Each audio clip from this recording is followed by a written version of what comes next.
संघीय ढांचे को बदलने की, लोकतंत्र को कमज़ोर करने की, उसको हराया गया, उसको रोका गया। ये संविधान की जीत थी, देश की जीत थी और विपक्ष की एकता की जीत थी। और वो साफ साफ सत्ता पक्ष के नेताओं के चेहरों पर दिख रही थी, आप सबने भी देखा होगा। देखिए, गृह मंत्री जी और प्रधानमंत्री जी का भाषण सुन रही थी। कई बार दोनों ने अलग अलग मौक़ों पर अपने भाषण में कहा कि आप लोग अगर इसके साथ सहमत नहीं होंगे तो आप कभी यहाँ नहीं बैठ सकते, आप कभी सत्ता में नहीं आ सकते, आप कभी जीत नहीं सकते। और इससे बहुत साफ हो गया कि इनकी मंशा क्या थी। हम सब थोड़ा चौंके हुए थे कि अचानक ये सत्र बुलाया जा रहा है, विधानसभा चल रहे हैं 2 प्रदेशों में, अभी अचानक बुलाया जा रहा है, बड़ी जल्दबाजी की जा रही है। किसी को मालूम नहीं था एक दिन पहले तक कि क्या आने वाला है, मसौदे में क्या होगा। मसौदा सार्वजनिक करते हैं सिर्फ एक दिन पहले, ताकि हमें समय भी नहीं मिलता। तो हम सब सोच रहे थे कि ये सब क्या हो रहा है और क्यों हो रहा है। मेरे ख्याल से पूरी साजिश जो रची गई षड्यंत्र की तरह, कि किसी न किसी तरह से हमें सत्ता में रहना है। अगर अभी नहीं किया जाएगा तो 2029 तक जो ये करना चाह रहे हैं परसीमन, 2011 के जनगणना के आधार पर वो नहीं ख़त्म हो पाएगा। तो ये सब करने के लिए एक तरह से प्लान बनाने के लिए कि परमानेंटली हम सत्ता में कैसे रह सकते हैं और कैसे करें, महिलाओं का इस्तेमाल करके, महिलाओं के नाम पर हम आरक्षण लें। अगर ये लोग सहमत होंगे, पारित हो जाएगा, तो एक तरफ हम ये कर लेंगे, दूसरी तरफ से हमें सारी स्वतंत्रता मिल जाएगी कि काट-पीट भी करिए सीटों में, किसी तरह से भी आप परसीमन करा दीजिए। 2011 के जनगणना के आधार पर होगा तो जाति जनगणना का भी कोई उनको रिकॉग्निशन नहीं लेना पड़ेगा। तो ये साफ है कि उन्होंने सोचा चलो पारित हो जाएगा तो जीत, पारित नहीं होगा तो हम हर नेता के सामने बाकी पार्टियों को महिला विरोधी कहकर महिलाओं के मसीहा बन जाएंगे। तो आप महिला हैं, हम जानती हैं कि महिलाओं का मसीहा बनना इतना आसान नहीं है, करके दिखाना पड़ता है। एक इतिहास है, कांग्रेस पार्टी का एक इतिहास है, विपक्षी दलों का एक इतिहास है, भाजपा का इतिहास है महिलाओं के संदर्भ में। और वो इतिहास बहुत स्पष्ट है। आपके खड़े होने से सदन में उसका विपरीत कहने से कोई फर्क नहीं पड़ता। महिलाएं देख रही हैं, उन्नाव को देखा, हाथरस को देखा, ओलंपिक की खिलाड़ियों को देखा, यहीं दिल्ली में सड़क पर बैठी थी, किसने पूछा उनको? मणिपुर में महिलाओं को देखा, किसने पूछा? और आज आप संसद में खड़े होकर कह रहे हैं हम मसीहा बनना चाहते हैं महिलाओं के। तो ये बहुत स्पष्ट है कि ये महिला आरक्षण बिल की बात नहीं थी, ये परसीमन की बात थी। और परसीमन इनको इस आधार पर करना था जिसमें इन्हें जाति के आंकड़े नहीं देखने की ज़रूरत होती और अपनी मनमानी करने की पूरी स्वतंत्रता मिलती। तो ये बिल्कुल मुमकिन ही नहीं था कि विपक्ष उनका साथ दे। और मैं बहुत खुश हूँ कि आप सबने, देश ने देखा कि जब विपक्ष एकजुट हो जाता है तो किस तरह से इनको हराया जाता है। किसी ने मुझे पूछा आते हुए कि ब्लैक डे है, आप ये सरकार कह रहे हैं कि ब्लैक डे है। ब्लैक डे इनके लिए इसलिए है क्योंकि पहली बार इनको धक्का लगा जो लगना चाहिए था। आज की महिलाओं की समस्याएं बहुत ज़्यादा बढ़ रही हैं, संघर्ष बढ़ रहा है। बेवकूफ़ नहीं है महिलाएं, सब कुछ देख रही हैं। वो पीआर, मीडियाबाजी वो अब नहीं चलेगी। कुछ ठोस करना है तो आप 2023 में जो सर्वसहमति से जो विधेयक पास हुआ था, पारित हुआ था, सारे दलों ने उसका समर्थन किया था, उसको लाइए। उसमें अगर कुछ एकाध संशोधन करना है छोटा, ताकि वो अभी लागू हो सकता है, करिए और उसको अभी लागू करिए। महिलाओं को हक दीजिए, अभी दीजिए, लेकिन उसको आप घुमाकर और दूसरी चीज़ों के साथ उसको अटैच करके आप गुमराह करने की कोशिश मत करिए, सीधी सी बात है, इसको अभी करिए, हम सब तैयार हैं। अब आप पूछिए। कांग्रेस पार्टी की ही ये बात थी जिस वजह से आज आज़ादी के पहले दिन से महिलाओं को भारत में वोट डालने का मौका मिला और अधिकार मिला।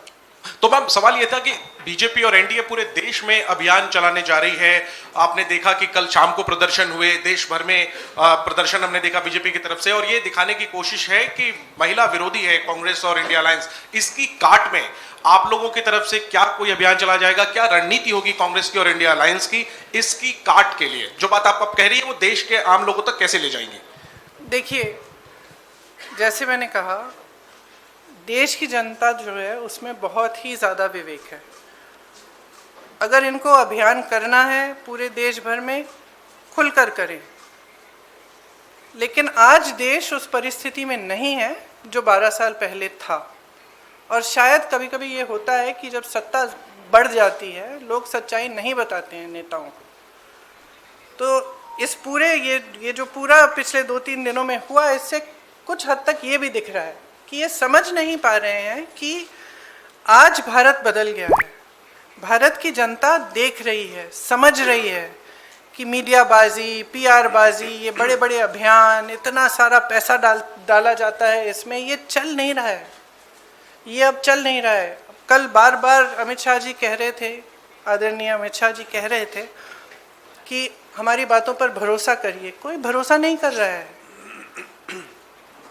असली पॉइंट तो ये है कि जनता का भरोसा उठ रहा है। तो आप जब कुछ कह रहे हैं तो उसको फेस वैल्यू पे जनता आज नहीं ले रही है। प्रियंका जी, कल जो कुछ हुआ उसके बाद जो बीजेपी कह रही है कि they will launch a country-wide campaign to dub the entire opposition, including the Congress, as anti-women. और जैसे आपने अमित शाह जी की बात करी, तो अमित शाह जी ने आपकी राजनीतिक सूझबूझ की भी बहुत तारीफ करी कल लोकसभा में। तो what would be your advice or the campaign, the Congress plan to counter this campaign? See, I think it's very, very clear. We are saying very, very clearly, and we will say this from every platform, we will say this in every state, not just the Congress party, but every party of the India Alliance will say it very, very clearly.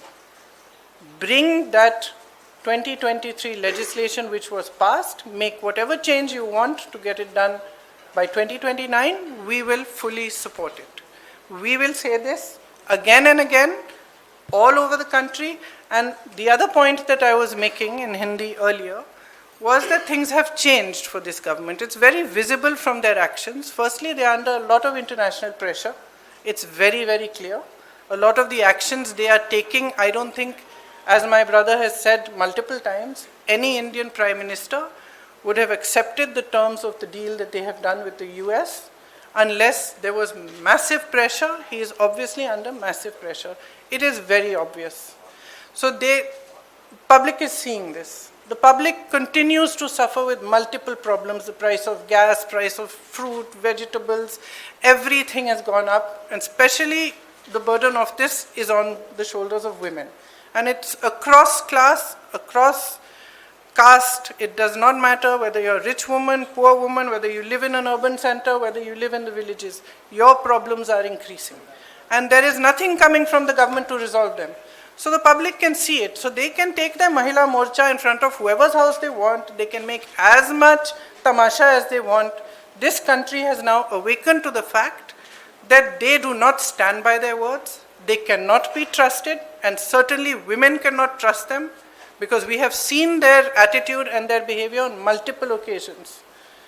So I think it's very clear. They can do what they like. The public is seeing everything very, very clearly. And the chronology of their, the last few days, the way they have brought this bill, the things they have attached to it, the delimitation, the 2011 census, it's very clear. They knew this bill is not going to be able to be passed. They just wanted the political credit. Simple as that. कई सवाल हैं आपके पास, वक्त है ना? हाँ, सिद्धार्थ। पति का जन्मदिन है तो थोड़ा शॉर्ट रखिए।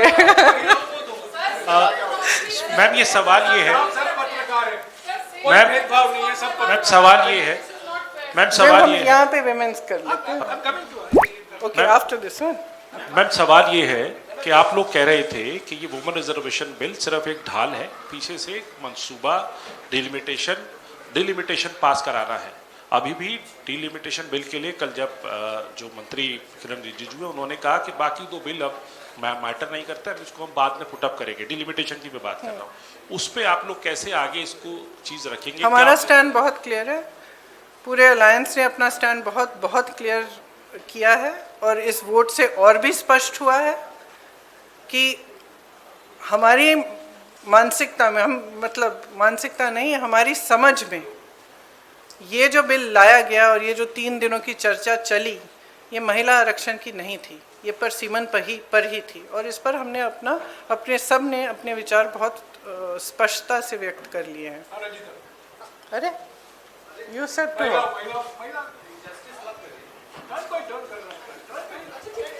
लेटर। मैम सर महिला ही है इधर भी, वो भी और मैं भी।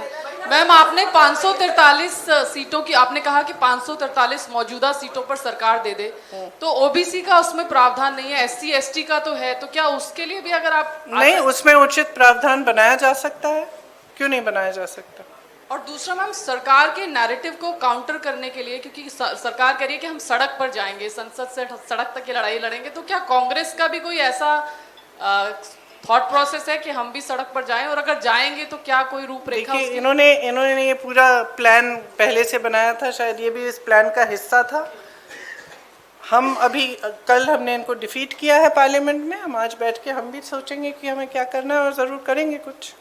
हाँ, प्रियंका जी, सरकार कह रही है कि आप महिला विरोधी हैं, आप कह रहे हैं कि 543 सीटों पर 543 सीटों पर 33%। मैंने तो लड़की हूँ, लड़ सकती हूँ, किया 40% यही महिलाओं को सवाल था उत्तर मेरा। प्रदेश में लड़ाया, वो अलग बात है कि एक ही जीती उसमें से। वो अलग बात है, लेकिन एक निजाम आपने सेट किया। लेकिन यही सवाल था मेरा कि लड़ाई अपनी जगह है, क्या देश की सबसे पुरानी पार्टी ये कानून लागू हो या ना हो, सबसे पहले ये कर सकती है, ये ऐलान कर सकती है कांग्रेस की आने वाले चुनाव में हम बिना कानून के आए हुए 33% आरक्षण महिलाओं को दे देंगे? देखिए, हमारी आशा ये है कि आने वाले चुनाव में वैसे भी 33% महिलाएं चुनाव लड़ेंगी, और हम कह रहे हैं बार बार, विधेयक लाइए, दोबारा से लाइए, हम उसको पास करेंगे, पारित करेंगे आपके साथ। Today, the opposition is planning to write a letter to Prime Minister Narendra Modi for the implementation of this bill.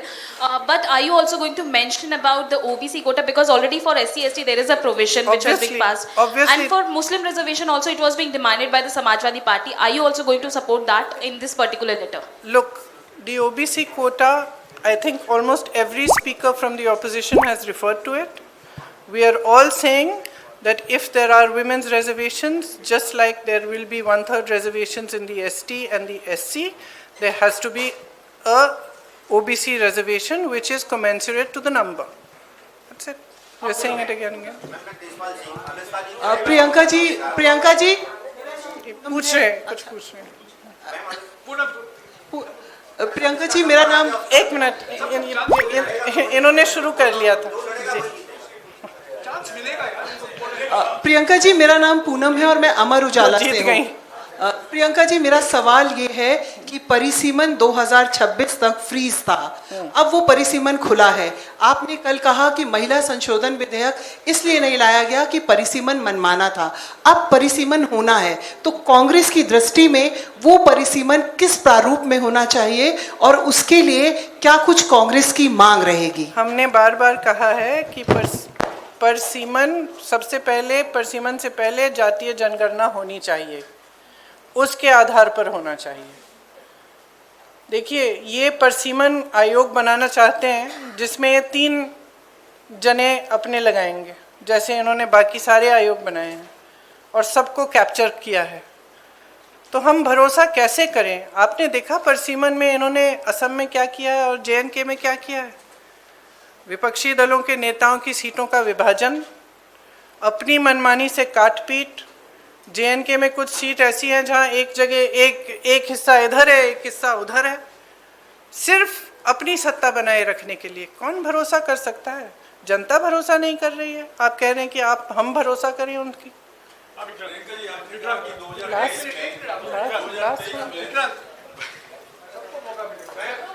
Priyanka ji, जिस तरीके से 1971 में इंदिरा गांधी जी ने सोचा था कि दक्षिण भारत उत्तर भारत में डिवाइड ना हो, इसलिए सीटें उन्होंने उतनी ही रखी। इवन 2001 में अटल बिहारी वाजपेयी ने भी यही सोचा कि दक्षिण भारत उत्तर भारत के बीच में डिवाइड ना हो, उन्होंने भी फ्रीज रखा। तो क्या आप सरकार से डिमांड करेंगे कि सीटें वो 543 ही रखे, आगे ना बढ़ाए, जैसा कि इंदिरा जी ने और अटल जी ने कहा?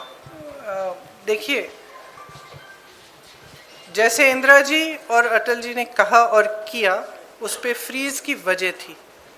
हम ये सिंपल बात कह रहे हैं कि ये जो आप प्रोपोर्शन को बदलना चाहते हैं, ये जो आप कुछ प्रदेशों को का वज़न बढ़ाना चाहते हैं, जो छोटे प्रदेश हैं, जो साउथ के प्रदेश हैं, ये कहें कुछ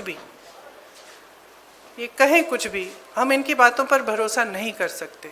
और अगर इन्होंने ऐसा किया कि छोटे प्रदेशों को, दक्षिण के प्रदेशों को का वज़न इन्होंने कम किया, तो देश में बहुत ज़्यादा संकट पैदा करेंगे।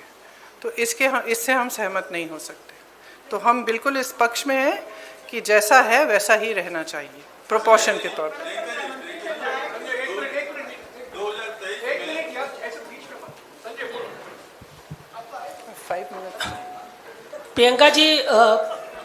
प्रियंका जी, आपने कहा